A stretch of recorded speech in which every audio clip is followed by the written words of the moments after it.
Hi friends, అందరికీ welcome to my channel. ఈరోజు curry వచ్చేసి వంకాయ కూర అన్నట్టు. ఇక కూరకైతే అన్నీ కట్ చేసుకున్న. టమాటా, పచ్చిమిర్చి, ఉల్లిగడ్డ, వంకాయలు ఇవన్నీ అయితే కట్ చేసుకొని అయితే ఇక కూర అయితే పొయ్యి మీద వేస్తున్నా. ఇక ముందు స్టవ్ అంట పెట్టుకొని ఇక ఇంత కడాయి పెట్టుకొని అయితే ఆయిల్ అయితే వేసుకోవాలి. ఇంగ్లీష్ అంతగా నన్ను ఆరలే నాకైతే. ఇక ఇలా నెక్స్ట్ అయితే ఎల్లిపాయలు, జీలకర్ర, ఆవాలు వేసుకున్నా. ఇక అవి కొంచెం గోలిన తర్వాత అయితే పచ్చిమిర్చి, ఉల్లిగడ్డ వేసిన. ఇక అవి కొంచెం గోలిన తర్వాత ఇంత పసుపు వేసిన. ఇక పసుపు మనకు సరిపడే మందం. ఇక పసుపు వేసిన తర్వాత ఇక వంకాయలు అయితే వేసేసిన. ఇక వంకాయలు వేసిన తర్వాత కొంచెం ఉప్పు వేయాలి, ఎందుకంటే ఉప్పు వేయకపోతే కొంచెం వంకాయలు కర్రగా అవుతాయి. అందు గురించి వంకాయలు వేసిన వెంటనే కొంచెం ఉప్పు వేసినాం అనుకో మంచిగా ఉంటాయి వంకాయలు.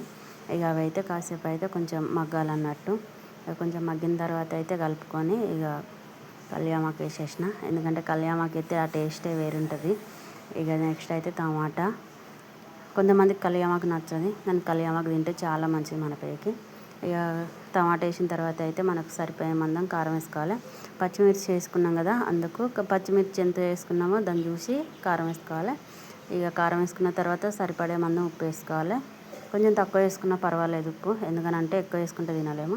ఇక నెక్స్ట్ అయితే కొత్తిమీర ఆకేసి అయితే ఆడికి సెటిల్మెంట్. కూర అయితే రెడీ అయిపోయింది. కర్రీ ఒక లైక్ చేసి కామెంట్ చేసి సపోర్ట్ చేయండి.